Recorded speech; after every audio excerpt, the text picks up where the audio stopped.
Kementerian Imigrasi dan Permasyarakatan mengambil peran aktif dalam upaya mewujudkan ketahanan pangan di lingkungan permasyarakatan. Di lembaga pemasyarakatan, kegiatan ketahanan pangan ditujukan untuk meningkatkan kemampuan warga binaan sehingga mereka dapat mandiri setelah menyelesaikan masa pidana. Selain itu, program ini juga menjadi sumber bahan makanan untuk memenuhi kebutuhan makan para narapidana. Pulau Nusa Kambangan menjadi pilot proyek ketahanan pangan di lapas. Menteri Imigrasi dan Permasyarakatan, Agus Andrianto, memanfaatkan lahan tak terpakai di pulau penjara untuk kegiatan pertanian, perkebunan, peternakan, dan perikanan. Melalui transformasi ini, pembinaan warga binaan difokuskan pada dampak sosial dan ekonomi nyata. Sejak implementasi visi swasembada pangan yang diserukan Presiden Prabowo Subianto, kegiatan pertanian di Pulau Nusa Kambangan menghasilkan panen padi sebanyak 159 ton dan jagung 229 ton.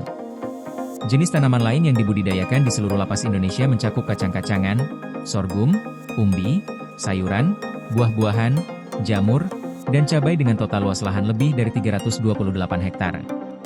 Lahan perkebunan kelapa, kelapa sawit, dan lada seluas 45 hektar menghasilkan 36 ton panen, termasuk 360.700 bibit kelapa yang ditanam mendukung program hilirisasi kelapa.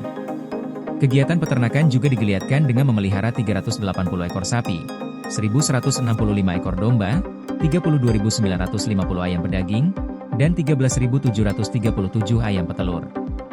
Dari kegiatan ini, dihasilkan 147.460 kg telur dan 146.985 kg daging ayam pedaging.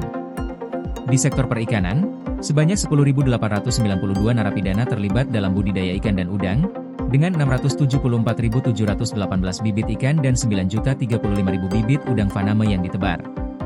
Premi yang diterima narapidana dari seluruh kegiatan ketahanan pangan mencapai lebih dari 700 juta rupiah, ditransfer ke rekening masing-masing sebagai modal atau bekal saat mereka kembali ke masyarakat. Selain ketahanan pangan, pemberdayaan warga binaan juga ditempuh melalui penguatan UMKM di dalam lapas. Menteri Agus menyelenggarakan Indonesian Prison Product and Art Festival atau IPA Fest sebagai wadah pemasaran produk buatan narapidana. Kegiatan ini menghasilkan transaksi senilai lebih dari 1,3 miliar rupiah, baik melalui penjualan reguler maupun lelang produk. Untuk memperluas jangkauan pasar, 225 produk UMKM warga binaan juga masuk ke e-katalog LKPP. Direktorat Jenderal Pemasyarakatan mendirikan 205 unit lembaga pelatihan kerja, mencakup bidang konveksi, paving block, batako, pupuk, dan rokok.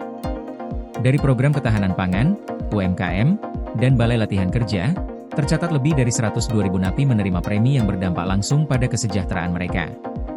Melalui program ini, warga binaan tidak hanya mendapatkan keterampilan dan penghasilan, tetapi juga berkontribusi pada ekonomi nasional, membangun rasa percaya diri, serta membantu menghapus stigma negatif terhadap mereka.